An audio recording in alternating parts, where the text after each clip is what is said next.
Panorama group, जो सोचता है वो करता है।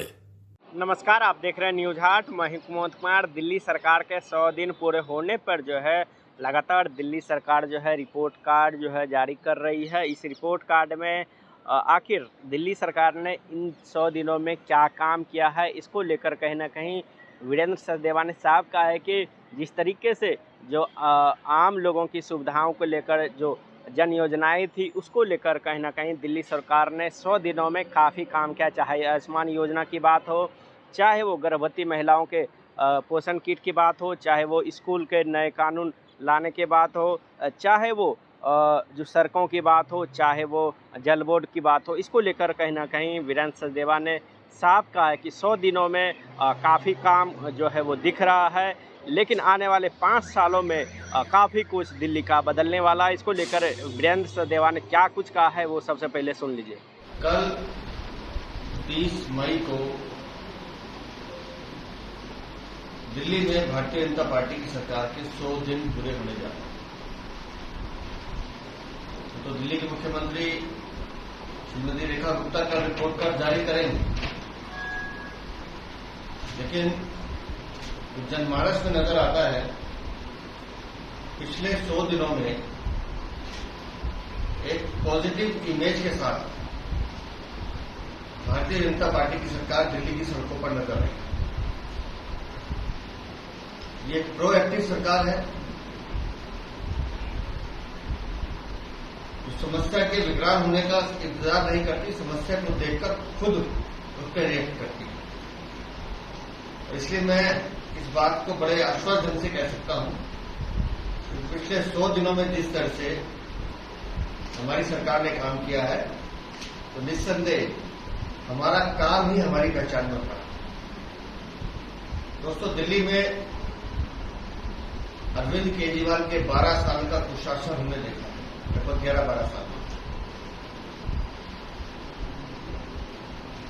और दिल्ली की जनता ने पूर्ण बहुमत के साथ भारतीय जनता पार्टी को सरकार दी।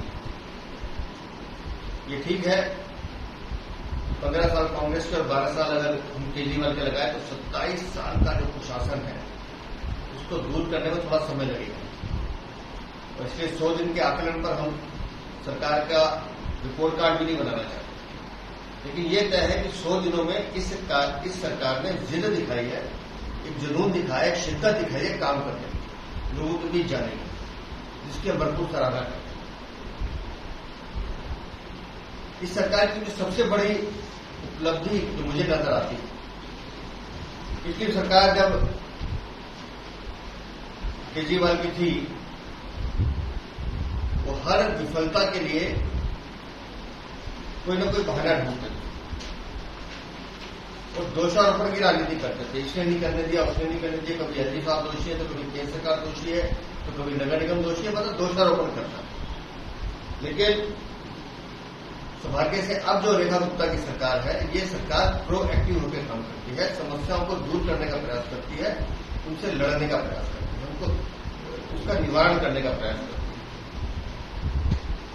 और जो कुछ महत्वपूर्ण बिंदु है जो एकदम नजर में आते हैं, आयुष्मान भारत कार्ड, आयुष्मान कार्ड जो हमारा है, माननीय प्रधानमंत्री, 10 लाख से ऊपर का इलाज 70 साल से बड़े बुजुर्गों को फ्री मिले, उसका रजिस्ट्रेशन करना, उसका कार्ड बनना और उनको निर्धारित हॉस्पिटल में भेजना, वो काम अब धरातल पर दिखाई देने लगा है। तो लोग उससे खुश नहीं, काफी बड़ी मात्रा में लोग उसमें कार्ड बनवा रहे हैं। उसी तरह से दिल्ली के विकास के लिए पहली बार 1 लाख करोड़ का बजट किसी सरकार ने दिया है। ये श्रेय भी हमारी भारतीय जनता पार्टी की सरकार को जाता है। यमुना की सफाई सबसे बड़ा मुद्दा है और यमुना पे हमको बहुत काम करना भी है, लेकिन आप अगर देखेंगे तो यमुना पे काम अब होता हुआ दिखाई दे रहा है। सफाई होती हुई करनी शुरू हो रही है। एसटीपी पर बजट लगाने का काम शुरू कर दिया गया है और लोगों को भी अब विश्वास होने लगा है कि आने वाले समय में हमें यमुना निर्मल और अविरल मिलेगी। ऐसा लोगों का विश्वास हो रहा है और वो काम धीरे धीरे गति भी पकड़ रहा है। लगातार हमारा केंद्रीय नेतृत्व उसकी बार बार समीक्षा कर रहा है और आपको वो जानकारी मिल भी रही है। उसी तरह से डीटीसी की जो हालत थी, मुझे खुशी है इस बात की कि देवी के नाम से हमारी मुख्यमंत्री ने जो बसें दी हैं, तो 400 बसें अभी आई हैं और बसें भी आने वाली हैं। वो अब सड़कों पर दौड़ती हुई दिखाई देती हैं और जैसा मैंने पहले कहा कि अब दोषारोपण नहीं, लोगों को सड़क पर काम नजर आता है। जल बोर्ड जो है तो घोटाले का गढ़ था, जब पैसा लूटने का काम, चोरी का काम दबा के होता था, उस पर नियंत्रण करने का काम हमारी सरकार ने किया है। तो जिस तरह से टैंकर व्यवस्था पर जीपीएस लगाकर उसकी मॉनिटरिंग शुरू की है, रियल टाइम मॉनिटरिंग, कौन सा टैंकर कहां जा रहा है, किसकी कहां उपलब्धता है, वो अपने आप में बहुत अचूक है और उसका लाभ भी हमको दिल्ली में दिखाई दे रहा है। उसी तरह से आयुष्मान आरोग्य मंदिर, ये अपने आप में एक अनूठा मिशन देंगे, अनोखा काम, जिसे अनूठा काम कह सकते हैं, कि जहां सभी तरह की फैसिलिटीज लोगों को देने की कोशिश की जा रही है। जल्दी वो आरोग्य मंदिर भी आपके सामने होंगे, तो मुख्यमंत्री ने उसकी घोषणा की है। और मैं विशेष रूप से अगर मैं जिसका जिक्र करूं तो वो है नालों की सफाई। दिल्ली में पिछले कई सालों से नालों की सफाई के नाम पर सिर्फ भ्रष्टाचार किया गया, चोरी की गई, लेकिन अब लोगों को नाले साफ होते हुए दिख रहे हैं, मलबा उठता हुआ दिख रहा है।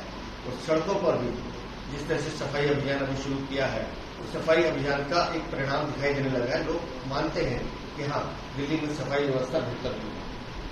उसी तरह से बार बार जिसका जिक्र आता है एजुकेशन, जो एजुकेशन का एक्ट दिल्ली की सरकार लाई है, निसंदेह उससे अभिभावकों को बहुत फायदा होने वाला है।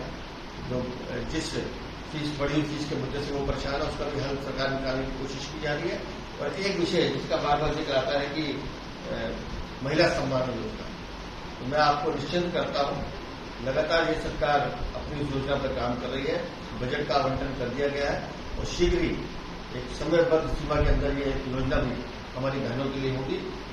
और अंत में मैं सिर्फ इतना कहना चाहता हूं कि केजरीवाल सरकार के मंत्री जहां प्रेस कॉन्फ्रेंस में दिखते थे, हमारी मुख्यमंत्री मंत्री सड़कों में दिखते हैं, काम करते हुए नजर आते हैं और लोग मानते हैं कि हाँ, दिल्ली में भारतीय जनता पार्टी की सरकार काम कर रही है।